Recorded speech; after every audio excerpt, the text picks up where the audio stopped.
good afternoon, and greetings from Lathe-cut near Krakow in Poland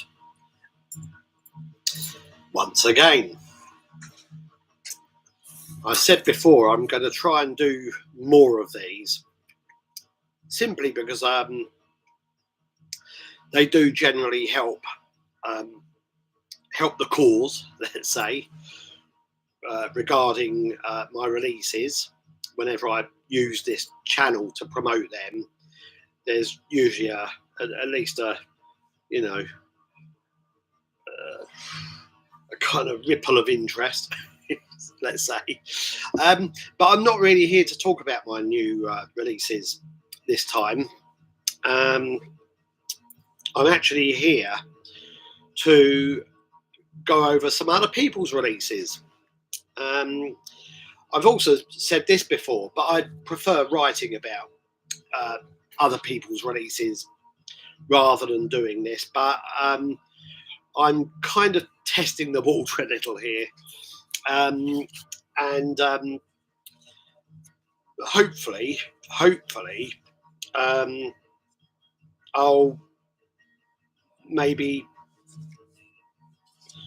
encourage a few more people to send stuff to review, either at the Adverse Effect website or for me to at least mention anything received here and maybe go into it a little, So I'm going to return to something that I mentioned in the last upload, which is this Acousmatomisation.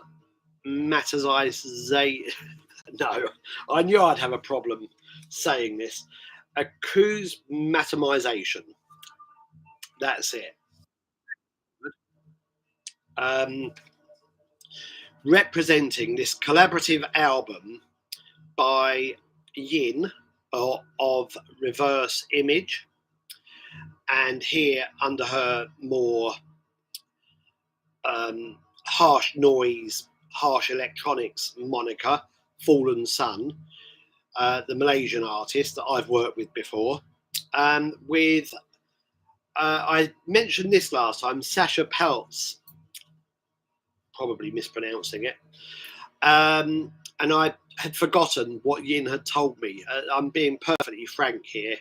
I get deluged with information like we all do every day, so I'm a little forgetful, plus I'm slightly older, so my brain's not working as well as it used to.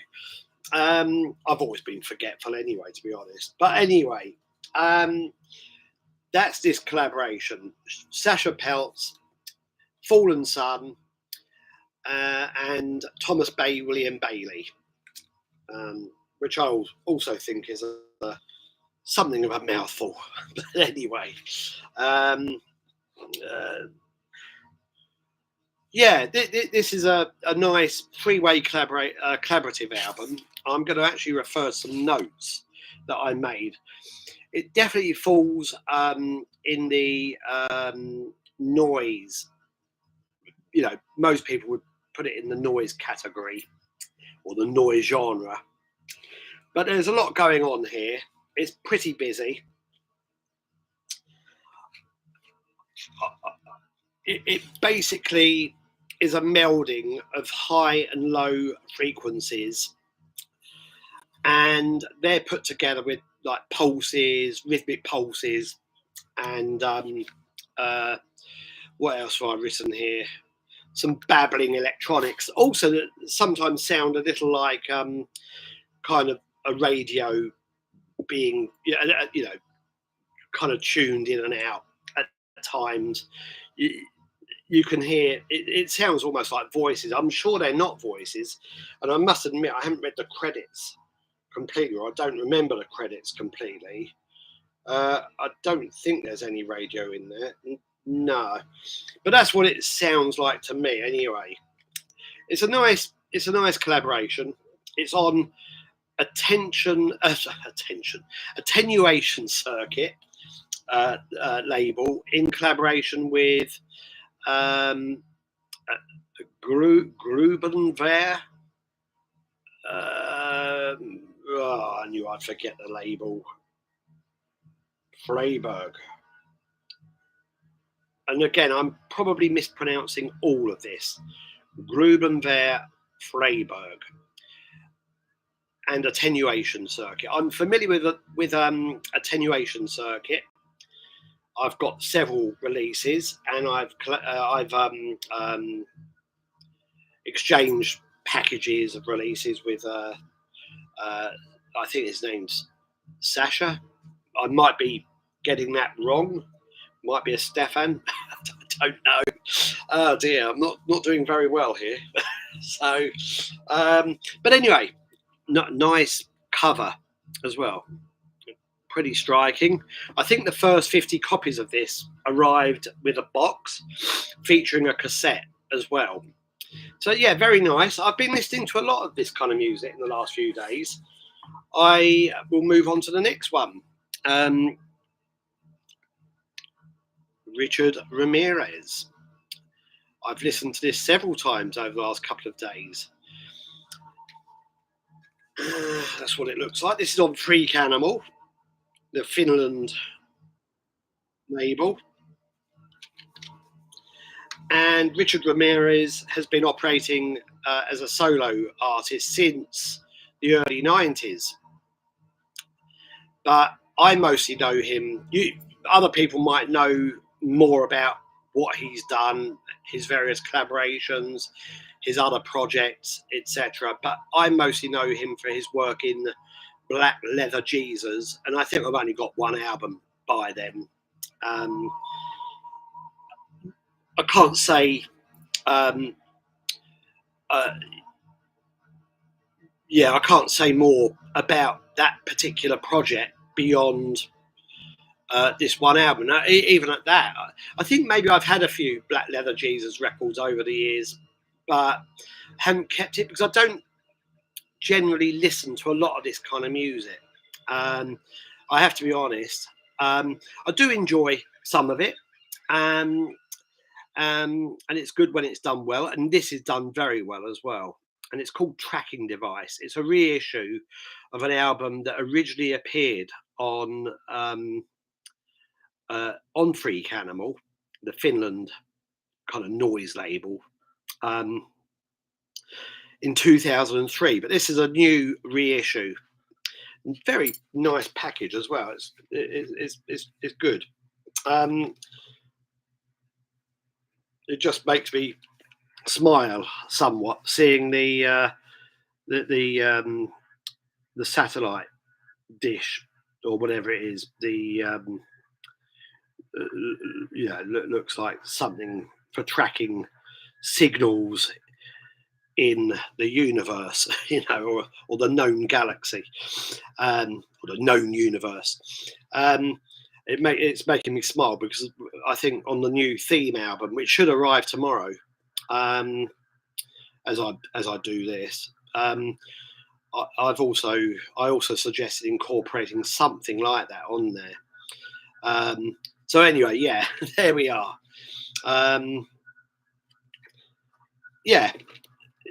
This is good. I'll just refer to my notes.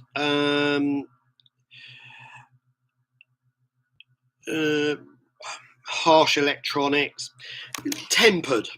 Actually, I wrote down harsh electronics, but they're fairly tempered, and at times they made me think of the way that they kind of oscillate.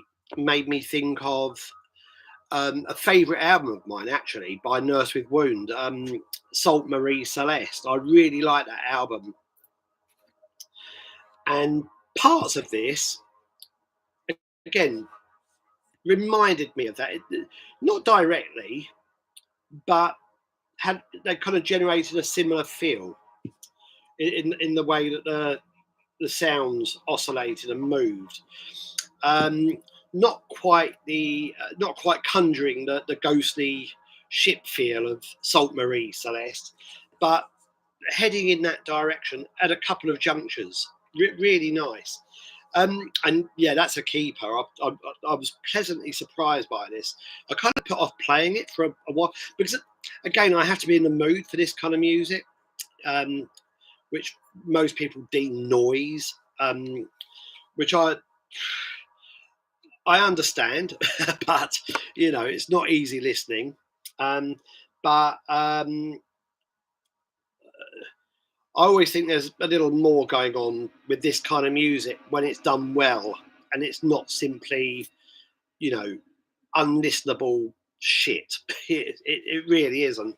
In the right hands, when it's done really well, it can be beautiful. It can be mesmerizing, hypnotic, a little psychedelic even.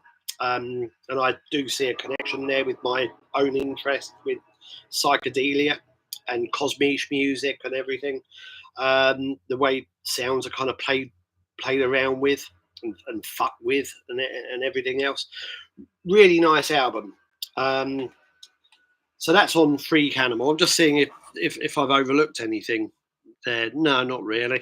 The next one, again, I've been playing a lot of this kind of music recently, is this Incapacitants 3 CD set. I played this in its entirety twice over during the last 2 days. Can't really. Eternal Paralysis and Peony Crackers. I gather those two albums, which are collected here, were first released as cassettes in 1981, 1982 maybe, on Pariah Tapes, a label that I know nothing about. Again, I have to be honest, I only, and I haven't researched that particular label. Maybe I've had something in the past, maybe not, but a nice package, 6-panel.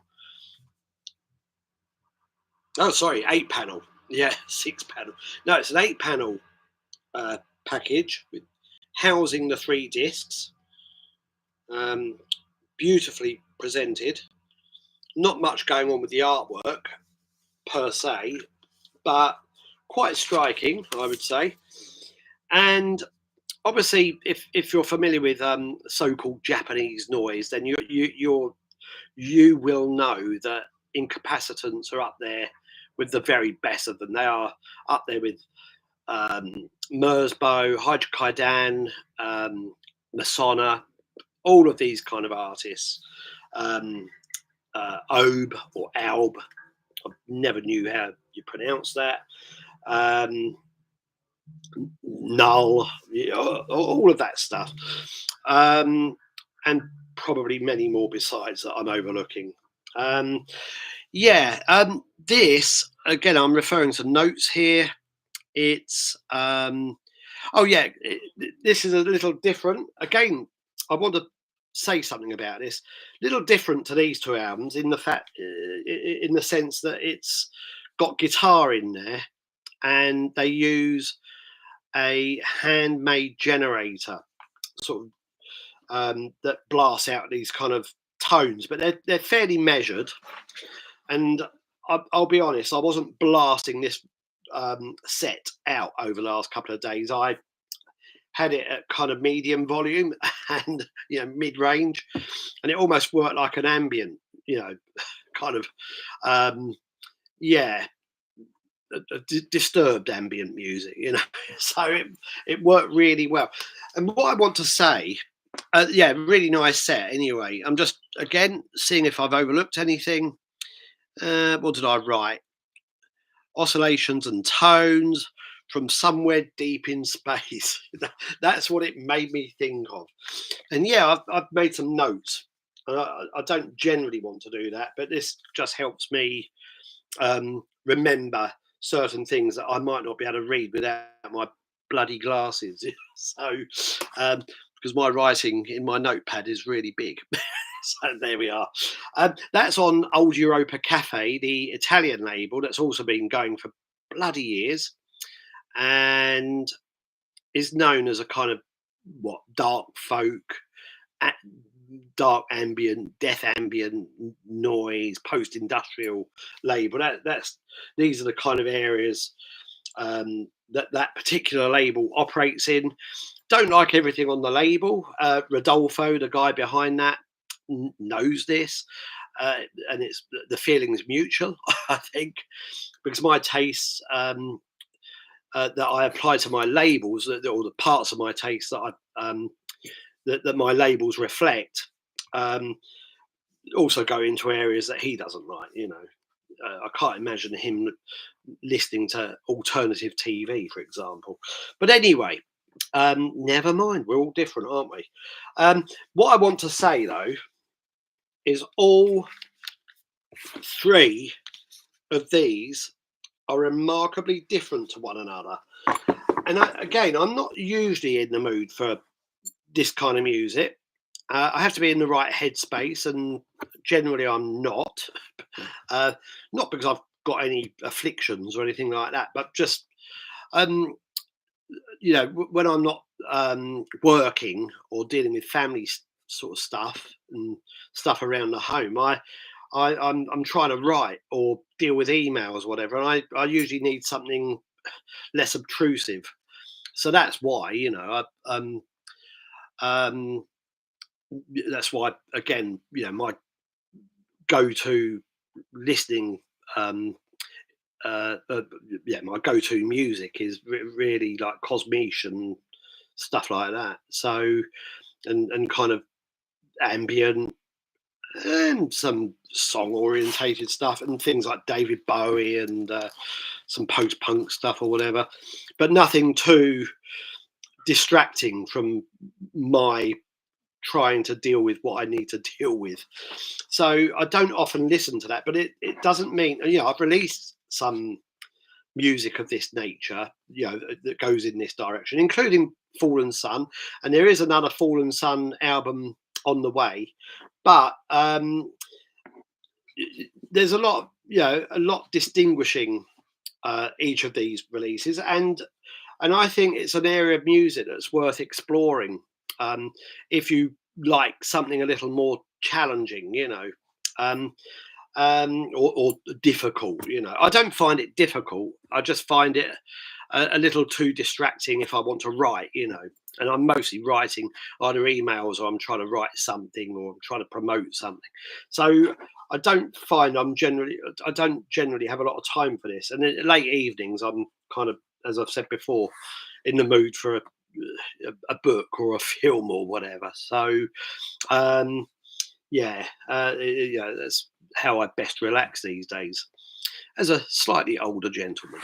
So there's one other release to go into. I'll just have a gulp of my not Yorkshire tea, my coffee. Ooh.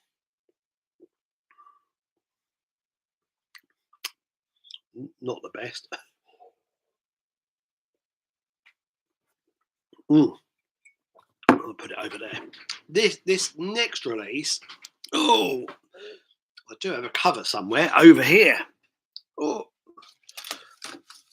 and I've also used this for the I've used this. Oh, it's this side. I always get that wrong. I've also used this sticker, the label on the front of this. It's a lathe-cut. I've used that on the YouTube channel just to, help draw attention to this. This is The Fields of Hay, Circle of Skin, the second album in many, many, many years by my good friend Stuart Carter. And as I said, it's a lathe-cut. I was playing it in the background, but the side's just finished. It's a clear vinyl lathe-cut. I don't think there's anything on the label. I do, however, need to turn it over.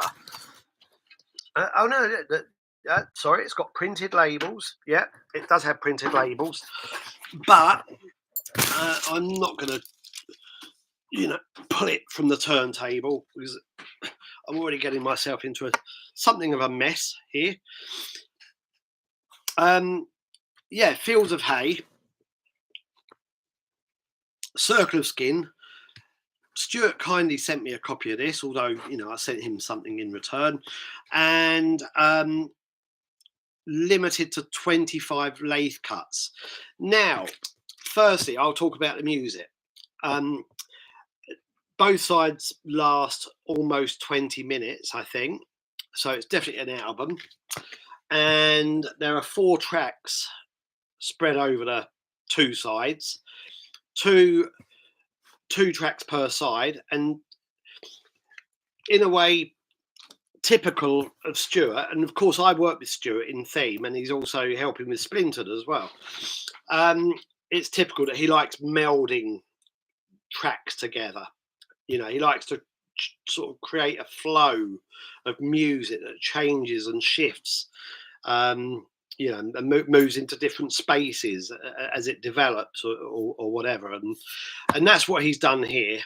The first side, however, is quite different to the second side. The first side is more, there's a lot in the way of him using his guitar, and that's strumming away, almost Michael Girard-esque, but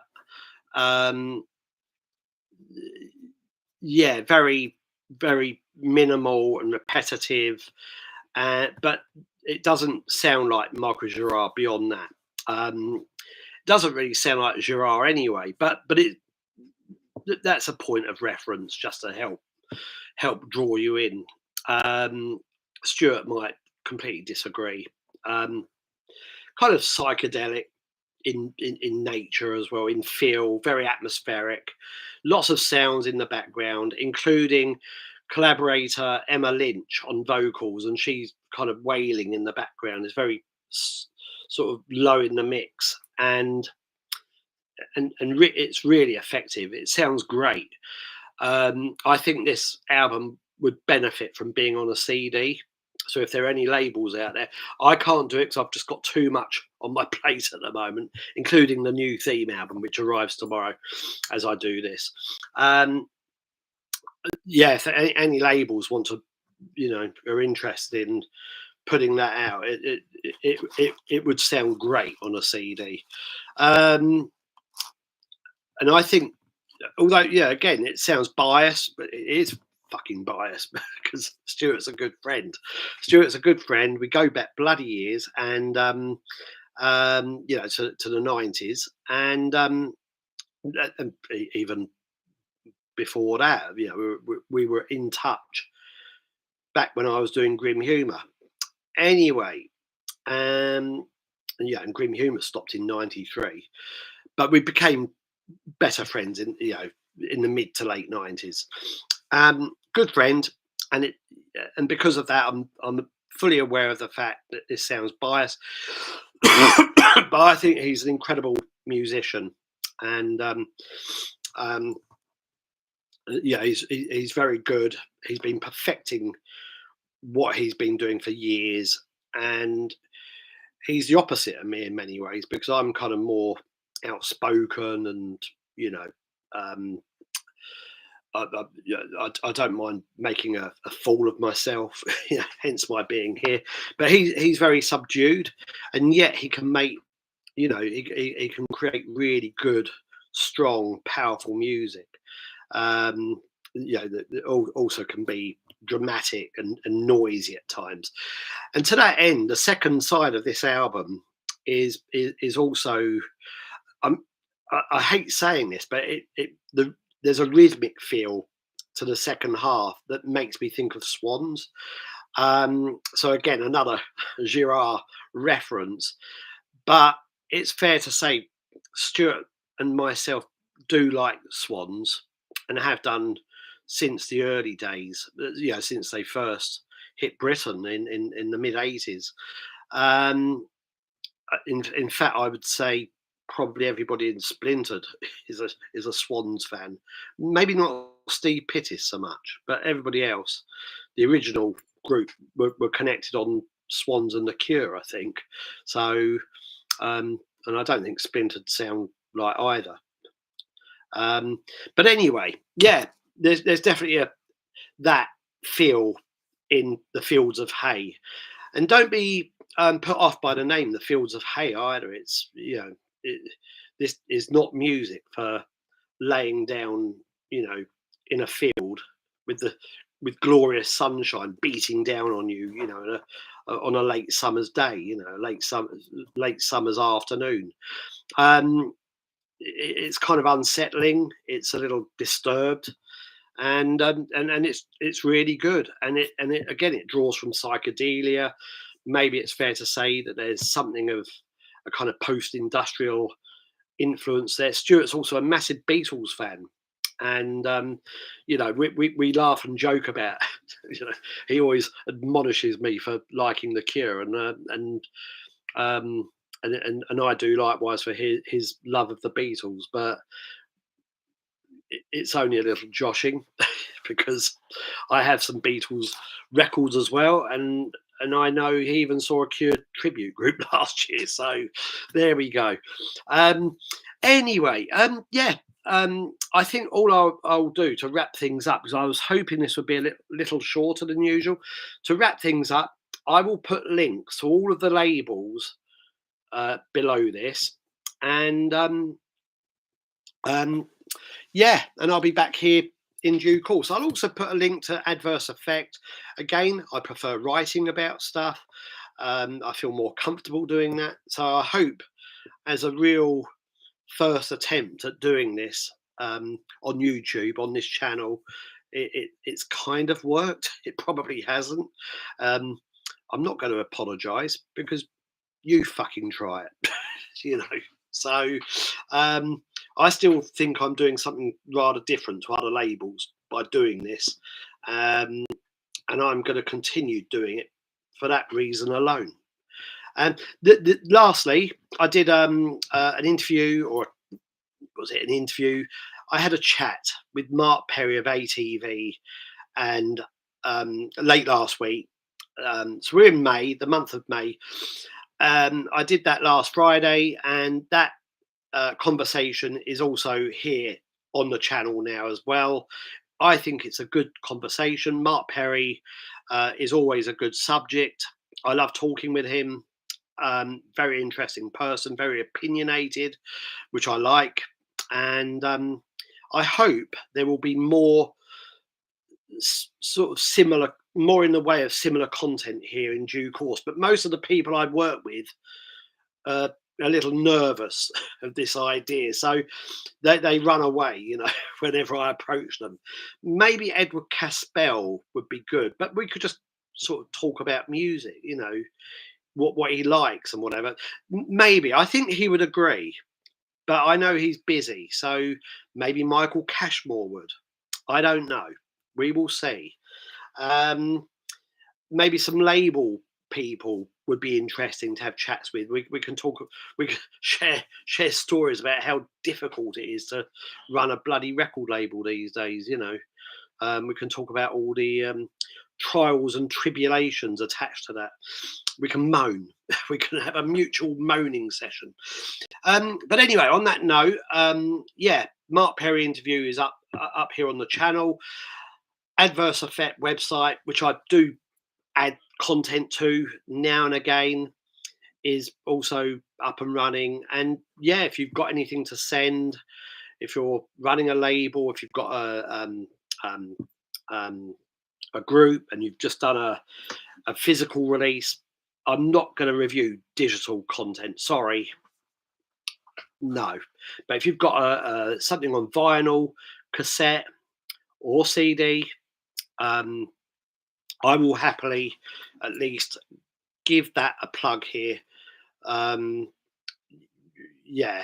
Anybody who's paid attention thus far should know my areas of interest. Beatles, The Cure, all the way through to this stuff, and the Fields of Hay, and Cosmiche, and psychedelia, and abstract music, electroacoustic, whatever.